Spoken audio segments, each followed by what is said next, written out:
Good morning, everybody, and thanks for joining us. We are just allowing everyone to drop in so that we can begin our program in just a minute.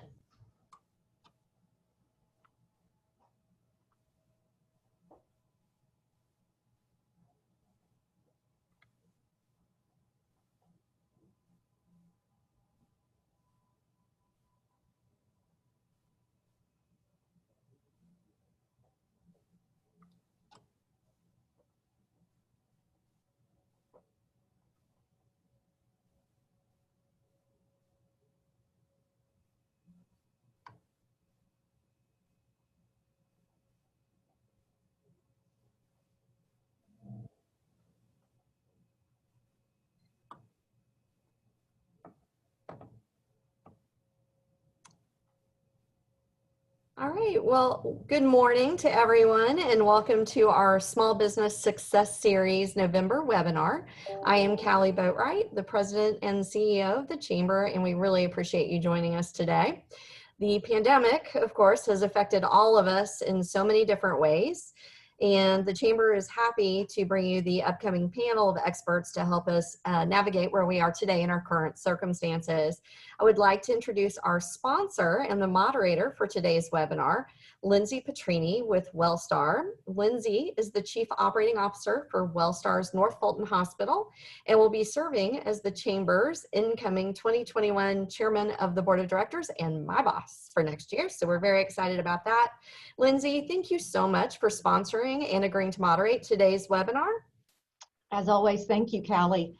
Wellstar is proud to be a part of this webinar and many of the different events that take place during the year with the Chamber of Commerce, and just really appreciate your proactive efforts to communicate with the business community about being safe and talking about those unintended consequences as it relates to our mental and physical and financial well-being.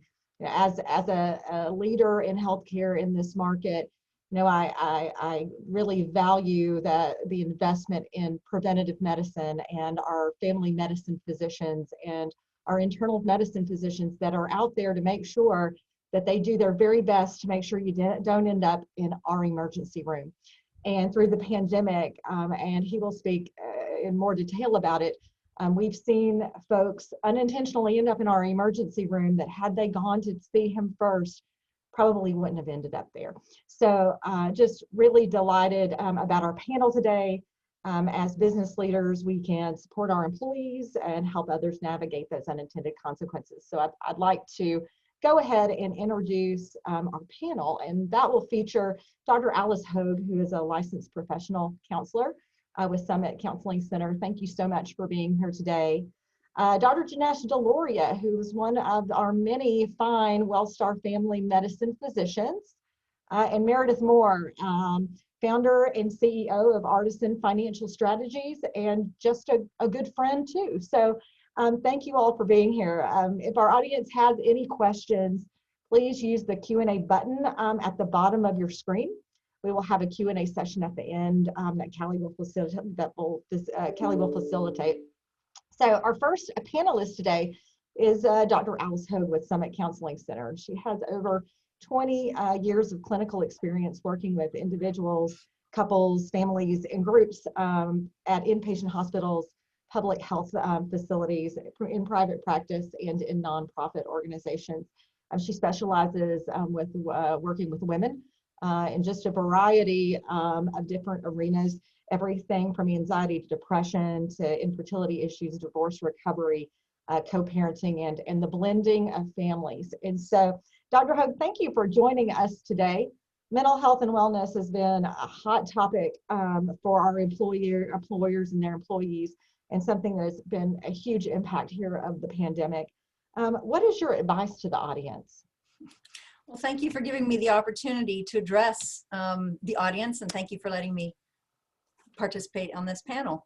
The isolation that we feel is one of the more devastating and yet hidden aspects of this whole COVID pandemic. And so I wanted to address that isolation hand on, first talking about it, and then how can we deal effectively with it. According to the CDC, this is a quote, "Pandemics can be stressful." I think that's kind of the understatement of the year. But they say that everyone reacts differently when stressful situations happen. Some of the more common reactions are changes in sleeping or eating patterns. Those who have chronic health problems often find that they are worsened, and I'm imagining Dr. Deloria will be addressing this in a moment. Those with chronic mental health conditions, they get worse, and also there's an emergence of acute mental health struggles. And of course, there are things like increased use of tobacco and alcohol and other substances to help us cope.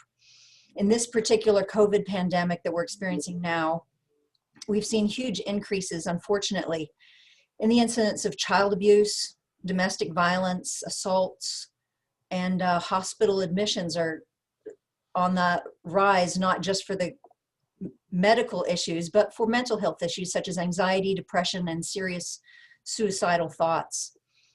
So we cannot change the global response. We can't change the national response to these issues, but we can change our own response. And so that's what I'm here to talk about, is how can we change our response and the responses of our employees to make this work for everybody. So the first step is it's important to identify what symptoms are causing the greatest distress. Distress to ourselves, distress to our employees. And three of the most common yet significant symptoms for those of us who consider ourselves fairly normal from a mental health standpoint are fear, anger, and grief. So with fear, there's an increased anxiety and stress just in our, not just with the pandemic, but with everything that's been going on, the social unrest, the political unrest. But especially with COVID, part of the fear is that there is a greater worry about our own health and the health of those that we love. We worry about our financial situation, which Meredith is going to be addressing shortly. Many people are worrying about either a job loss or an increase in their job hours or responsibilities. We're coping with changes in the ways that we operate on a day-to-day basis. So all of these things increase our level of fear and anxiety. From an anger standpoint, we get angry when we have to acknowledge that our ways of living have been altered. We might be angry that we think the cure is worse than the disease, or we're angry that others aren't being as conscientious in mitigating this viral spread as we are. So this anger really fuels a greater level of distress. And certainly most of us are feeling a loss of control over some of our life circumstances, whether it's our personal rights and freedoms or whether it's our security and safety. We're all focused on managing this level of anger that seems to be rising up. And then, of course, there's grief. Not being able to comfort those who are in the hospital, whether they're there for COVID reasons or other more normal routine hospital crises. We can't be there with them. Some of us have lost friends and family, and we weren't able to be there during their last moments, and that's very distressing. Whether we were there or not, part of our culture honors the passing of those who have died, and virtual funerals just aren't the same. So it's really impacting the way that we can grieve. And of course, a loss of our normal routines, a loss of the ways that we've always done things or always connected with others, the ways that we find meaning in our lives. Those are all things that we grapple with grief. So getting back to your original question about the social isolation and how it impacts us, well, there's a direct correlation between isolation and increases in depression, helplessness, and purposelessness. And of course, these have an impact on our performance and on our employees' performances on the job. So with that social isolation comes a sense of disconnect. We feel alone, even though a majority of us are alone at the same time. It still feels as though we're alone, and that puts us in a greater sense of helplessness. We're not with our loved ones, as I mentioned, in their distress, and we're separate from our support systems during our own distress. We can't get comfort, we can't hug each other, we can't touch each other, and that sometimes leads us to feel undervalued or that our worth is compromised as human beings. And we're living without the things and the relationships that bring purpose and meaning to our lives. So enough about all the problems. How do we cope with it? There are certain healthy ways that you can cope with stress and that you can help take care of your employees' emotional health. So first one, and I kind of alluded it to a moment ago, recognize that you're in this pandemic with others who are also struggling with isolation and helplessness and this lack of control over our life circumstances. You're not alone in this loneliness, and just acknowledging that can reduce the anxiety somewhat. But the next step is to do a little emotional fire drill. We do fire drills to prepare for a worst case scenario. And then it's supposed to calm us down if the worst case scenario should ever happen. So what I talk about an emotional fire drill is the worst case scenario of this pandemic. Do I know what to do if I get sick? Where do I go? How do I get treatment? What is it that I need to do? And then once I've done that fire drill, let go of the fear of the unknown. There's nothing more that I can do to prepare for it. I'm as prepared as I can be. The next thing seems to be a physical health thing, which I'm sure Dr. Deloria will be talking about, but it's also one of the best things we can do for our emotional health, and that's take care of your body. Eat healthy, well-balanced meals, exercise regularly, get plenty of good quality sleep, and avoid the excessive use of alcohol and drugs. This is kind of a mantra that we hear everywhere in the health community, but it has such a powerful impact on being able to stay positive and healthy as we face the COVID and everything, all of the disruptions that are happening from it. Then the rest of these are really mostly just emotional things. Take a break. Take a break from watching the news, reading the news, listening to news stories. I don't mean avoid them completely, but take a break, put them in perspective. And for goodness sake, take a break from social media. Those things foment anger and anxiety. And if we're just on there for a few short minutes, our blood pressure is going to go up, our pulse is going to go up, we're going to get into an anxiety fight or flight mode, and that's not productive from anybody's standpoint. But once you do get the sound bites, weigh what you can do and what you cannot do.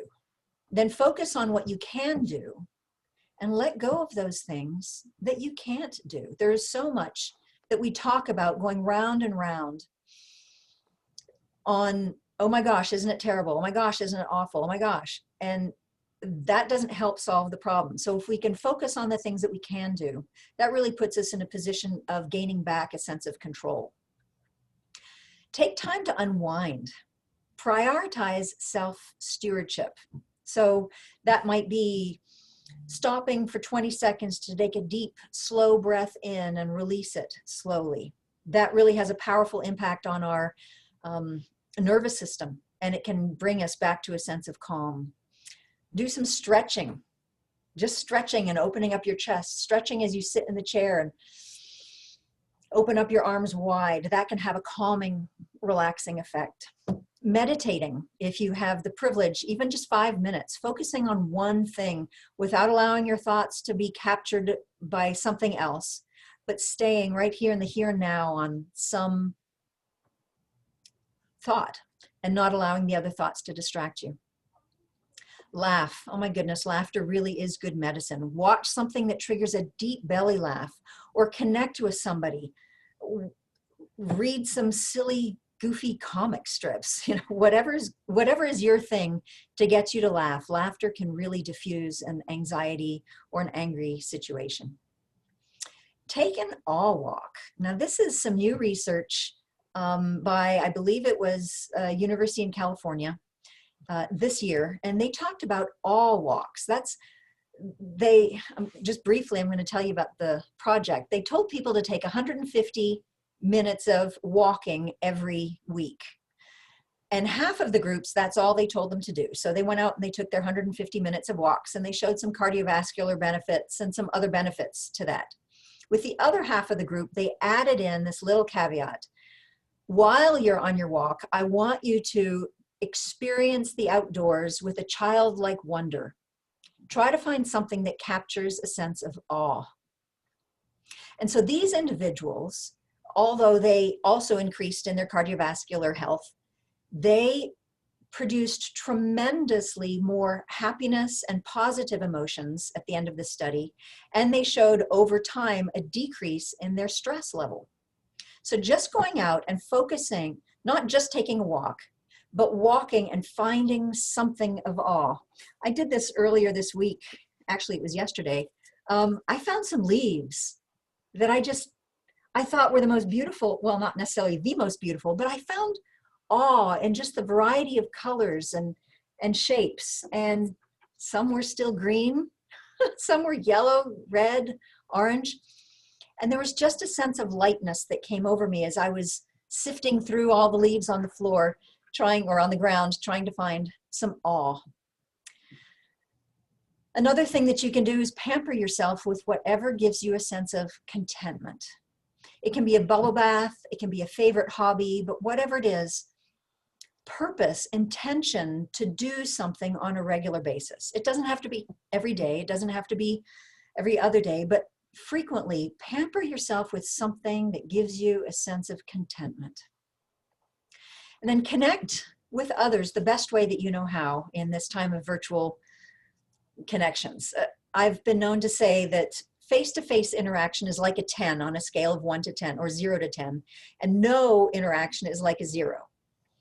Virtual connection is somewhere between a 4 and a 6. It's a whole lot better than nothing. No, it's not as good as being there in person, though it is germ-free, but it's better than nothing. So reach out and connect, whether it's on a Zoom platform, whether it's the old-fashioned telephone, whether it's a letter, goodness gracious, just connect with somebody. If not one-on-one, connect with a community or your faith-based organizations that promote a greater sense of something beyond just yourself.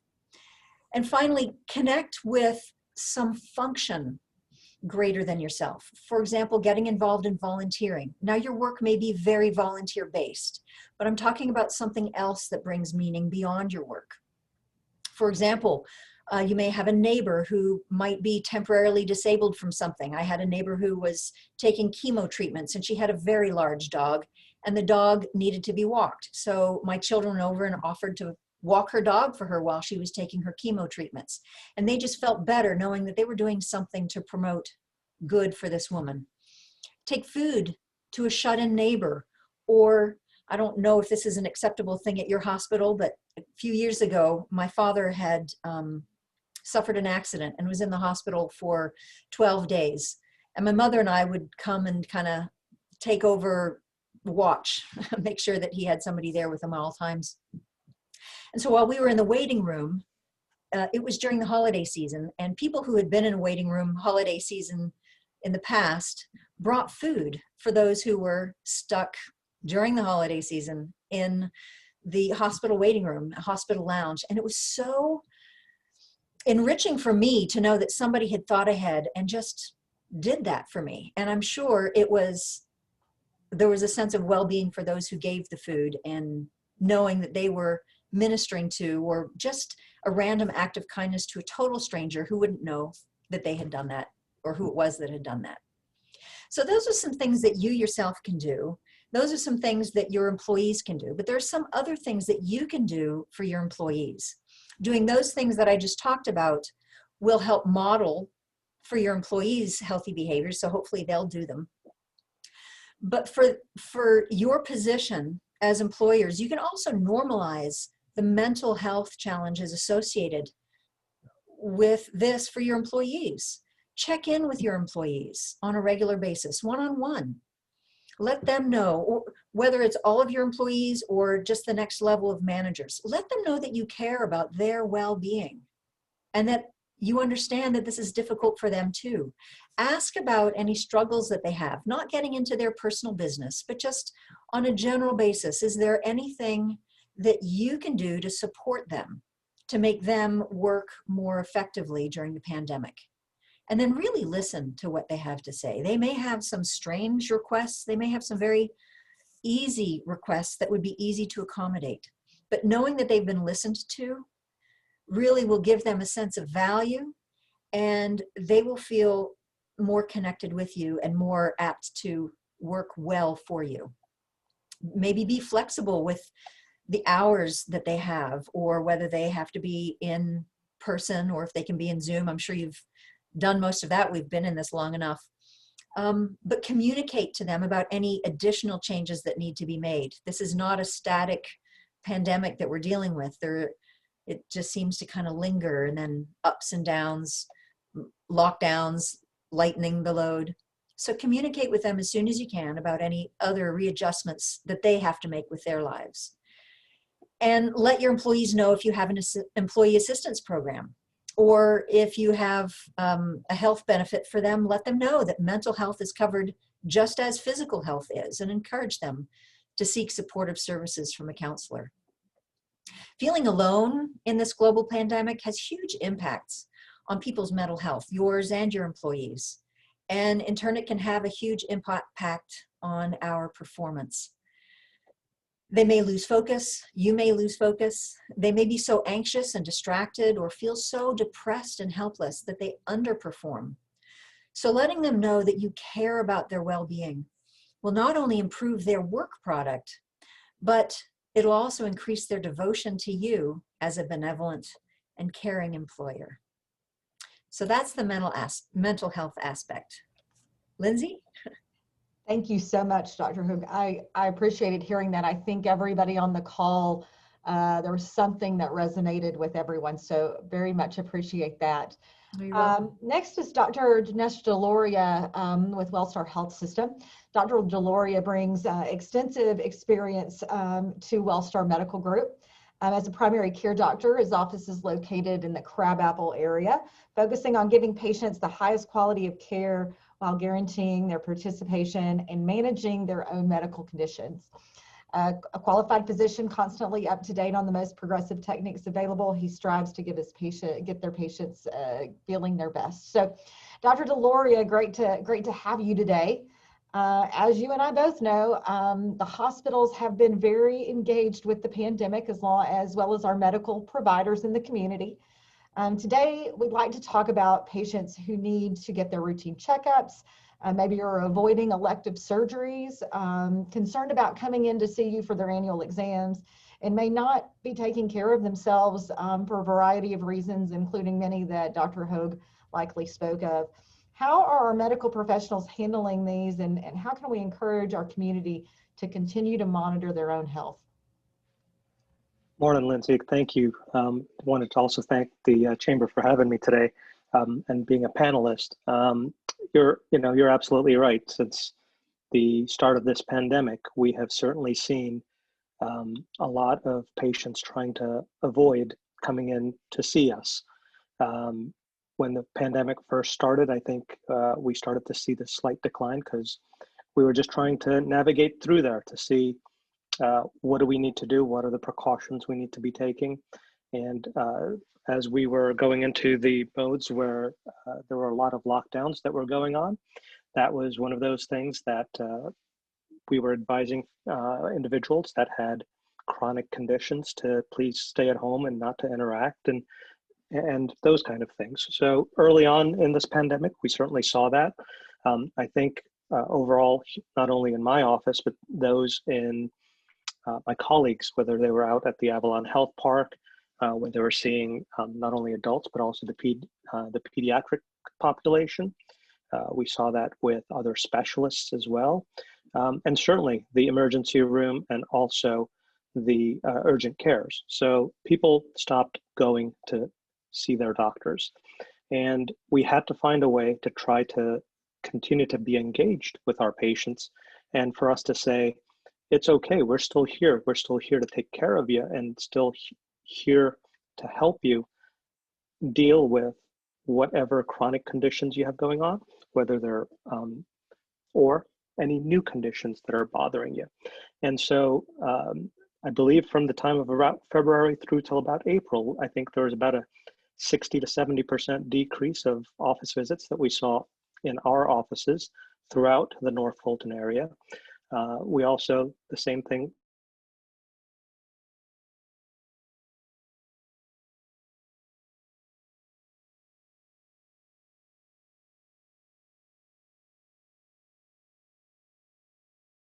how I had an elderly lady who was just complaining of feeling fatigued. And I said, come in, let me see you, and let's see what's going on. And she just said, no, I'm not ready to come in because I'm afraid of getting COVID from you or from your office or even when I'm outside. And as we attempted to reassure her multiple times, we said, please, it's okay. It's still safe for you to do it.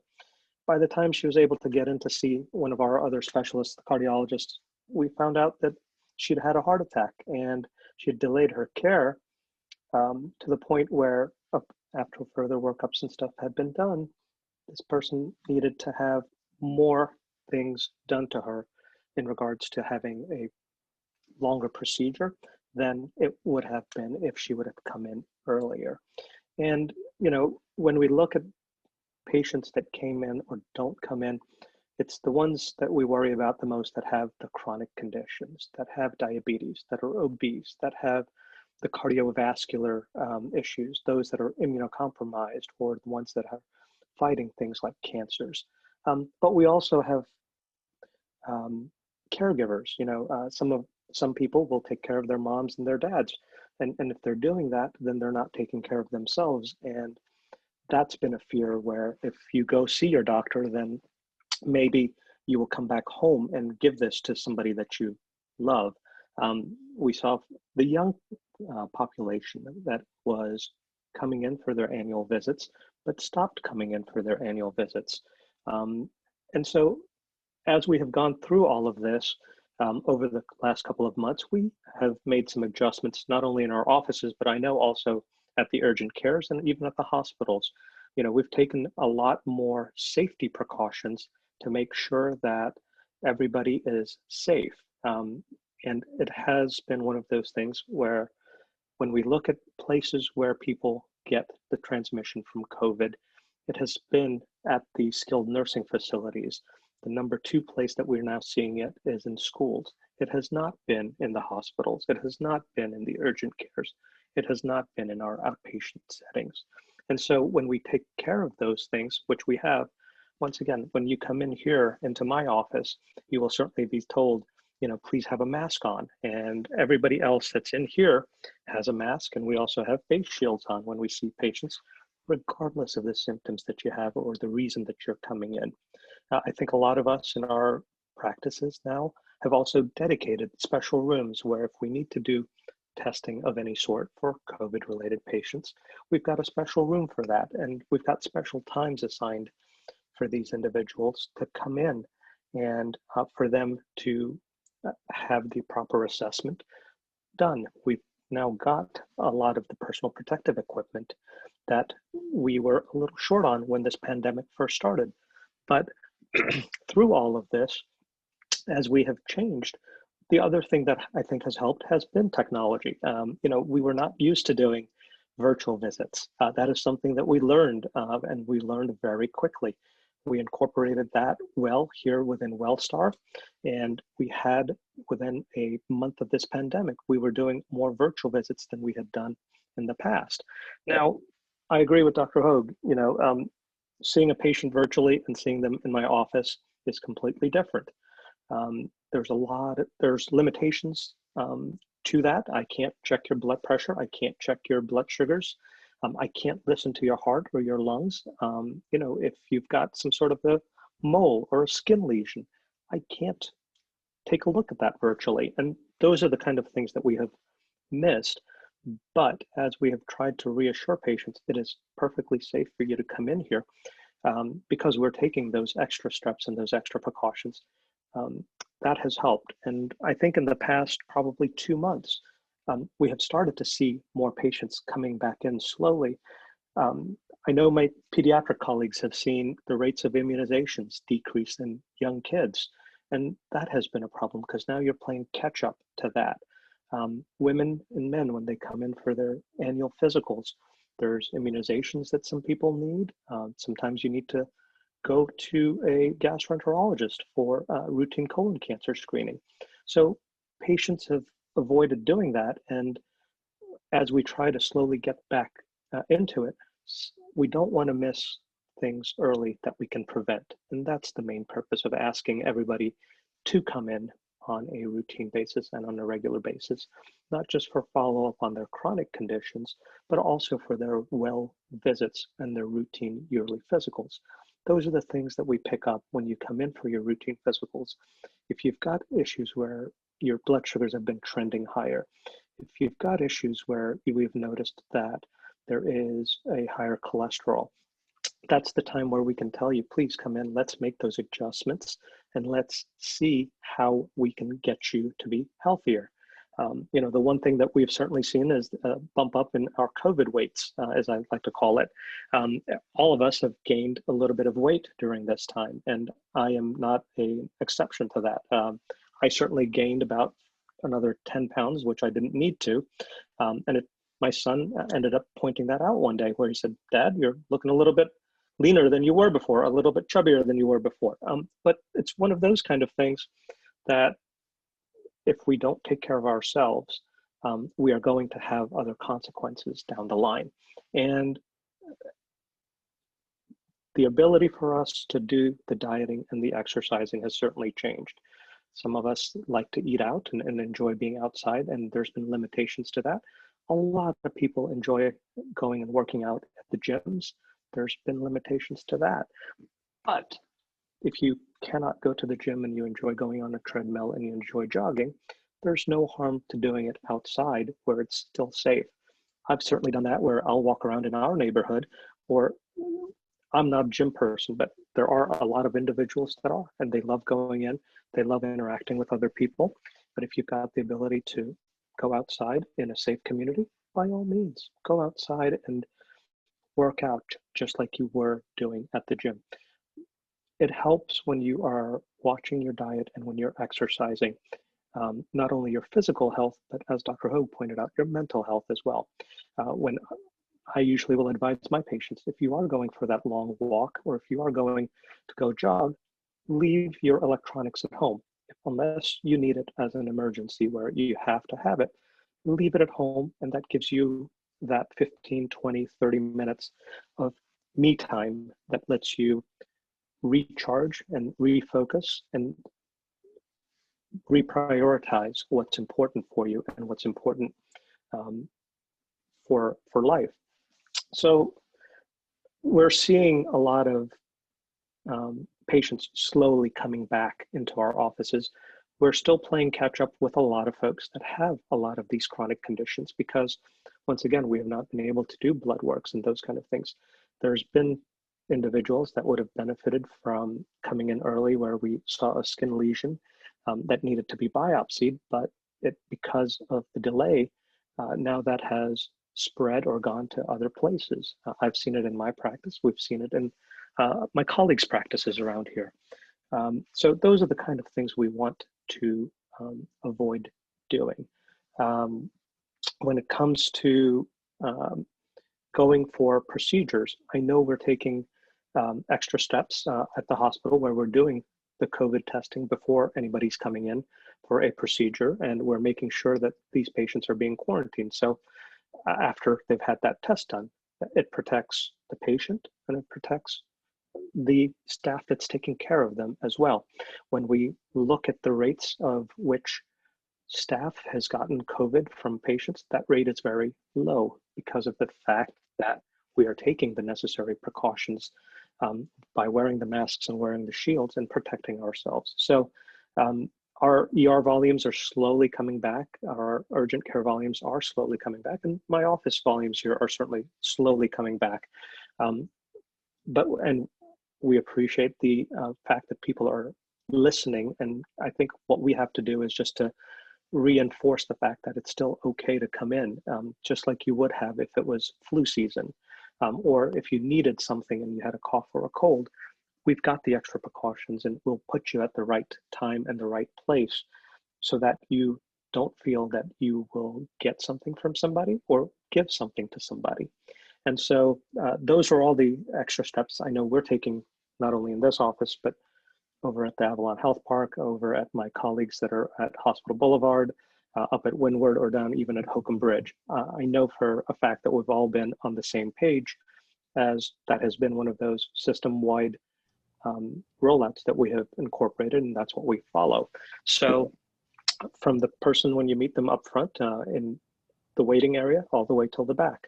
We make sure I've washed my hands more than I care to, but at the end of the day, it's for patient safety, and I will be happy to do it. And I know my colleagues are the same way. And so I can't stress enough, there's a lot of things that we have going on. There's more pressures at work, as Dr. Hoag said. There are certainly a lot more things that we do. Being isolated is never a solution to it. And our interactions with other people right now are limited. But one of the things you can certainly do as you try to take care of your mental health, you have to take care of that physical health. And that's where providers like myself and any of my colleagues, that's what we're here for. And we are trained and able to handle whatever we have seen. We are still learning as the pandemic goes along, but I think we've learned a lot. We don't know everything about it yet, but we're certainly adjusting and making the appropriate adjustments as we follow the guidelines that are being put forth. Thank you, Dr. Deloria.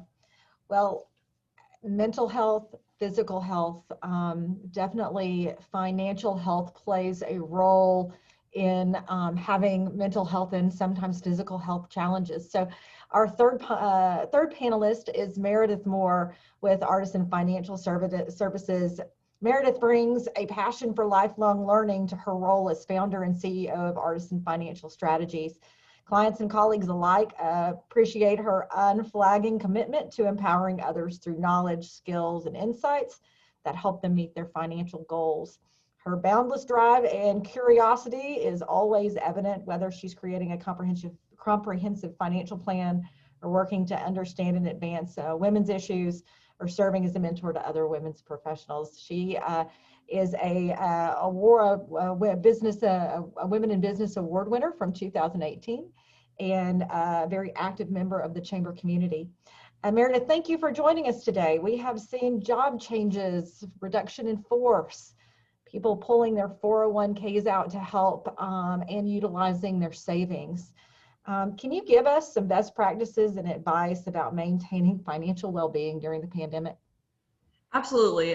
Thank you guys for including me with such a great group of consummate professionals here. What's interesting is a lot of my takeaways from today. I had written an article for Forbes right after the pandemic started around trends and mistakes essentially that I was seeing. And then I did a podcast with the Wall Street Journal around this issue. And so I was able to sort of take what I was seeing in my practice here in North Fulton, and then with what I was seeing from the greater public. And I'm going to share a deck here, but I will start out by saying what's interesting about this time, and I think we all intuitively know this, in times of crisis, some really great innovation can happen, but some really awful things can happen too. And that's also been evidenced by people's ability to save money. And so when you look at national savings rates, they're higher than they've ever been, but the opposite's been true with people losing jobs and things like that. And one thing I've talked quite a bit about in the past is the fact that a lot of people didn't have enough emergency savings. And, it's the perennial question I get, no matter how financially successful somebody is how much cash I should retain. And usually the sort of my standard answer without understanding a fact pattern, no different than Dr. Deloria, is it's 3 to 6.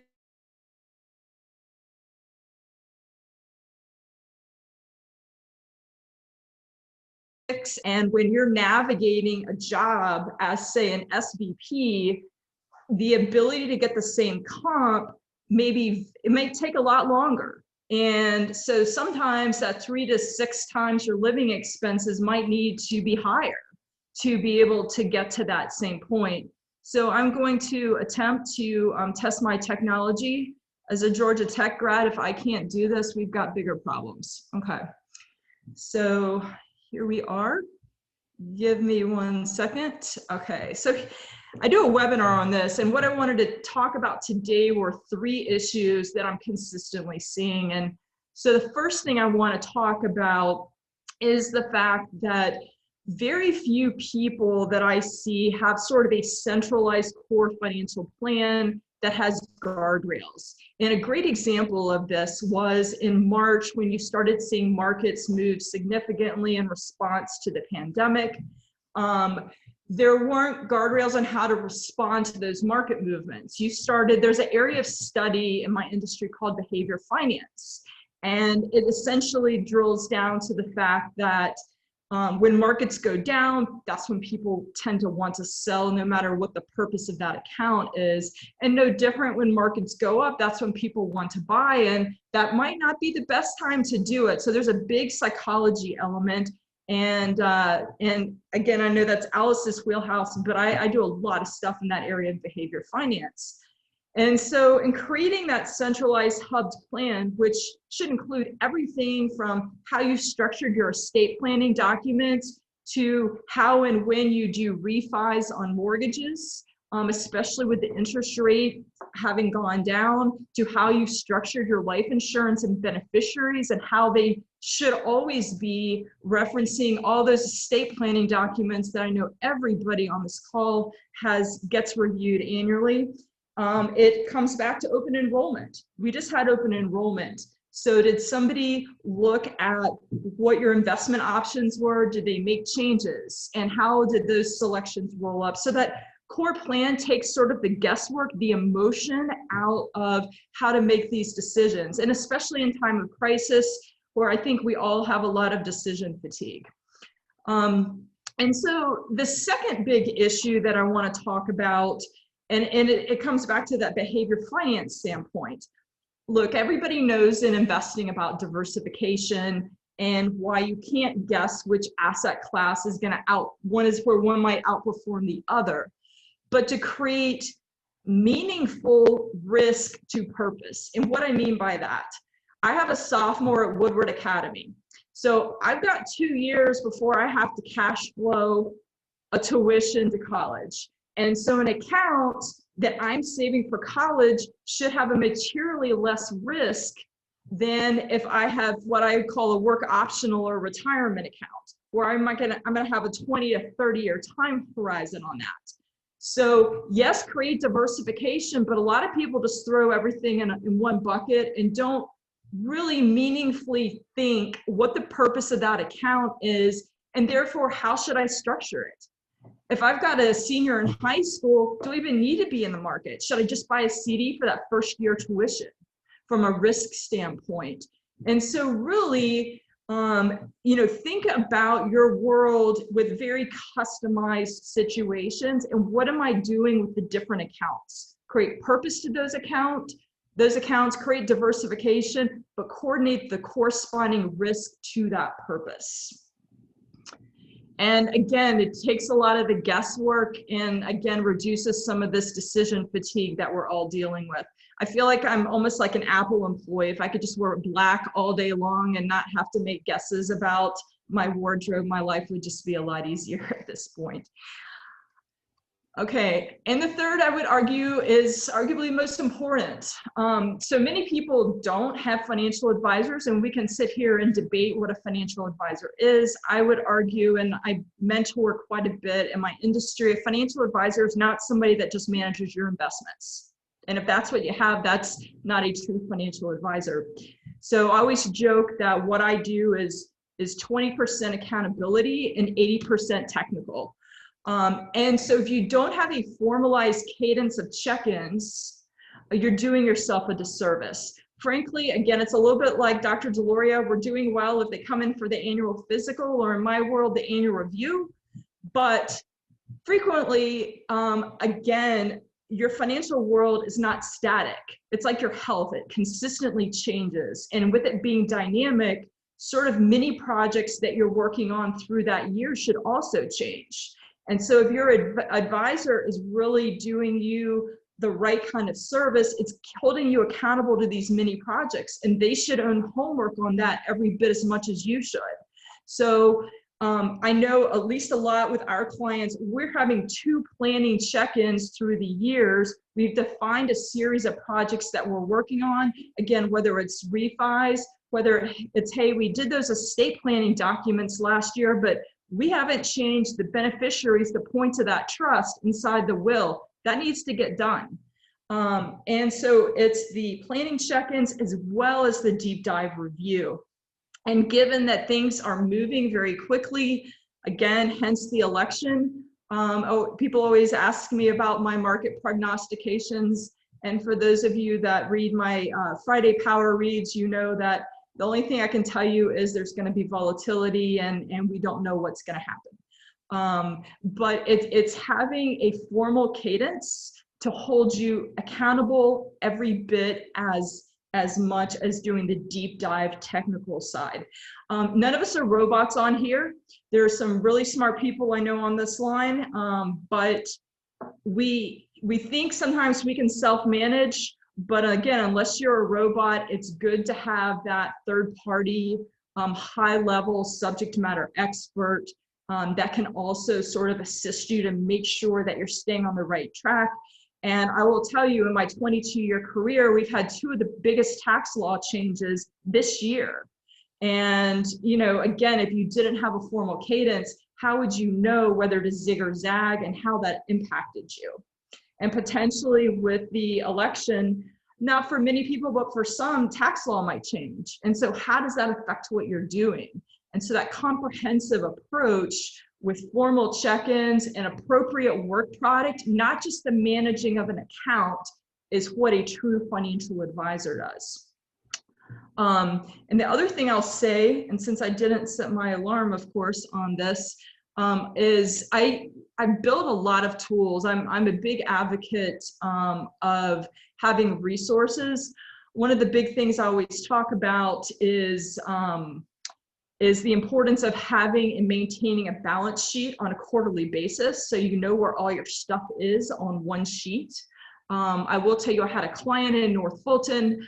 Most people didn't know she was a hoarder. We had, even though I didn't manage everything, we had everything on the balance sheet, and she actually ended up having a heart attack, and the executor came to me and I was able to give him one page where everything was. And so we give people sample balance sheets so they can fill in their situation. With the PPP, for those of you that own businesses, we build out cash flow forecasting tools, so you know when and how to pay that stuff back.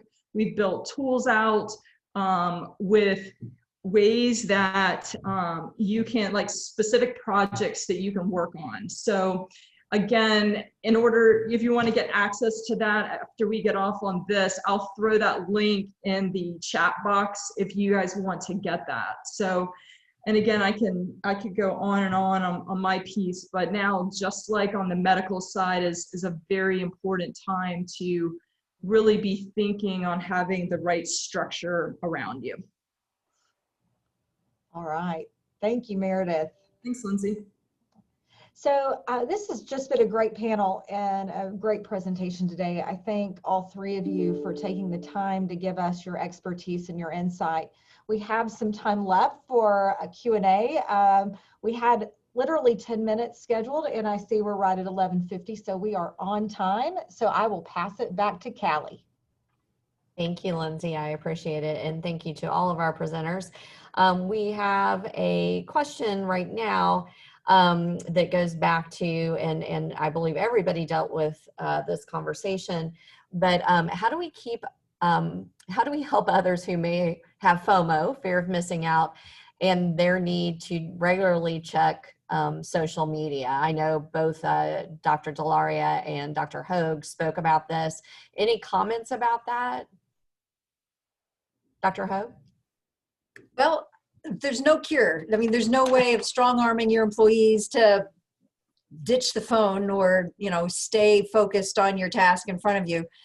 It really just is compelling them to understand the risks of being so invested in other people's lives that you fail to live your own and fail to manage your own.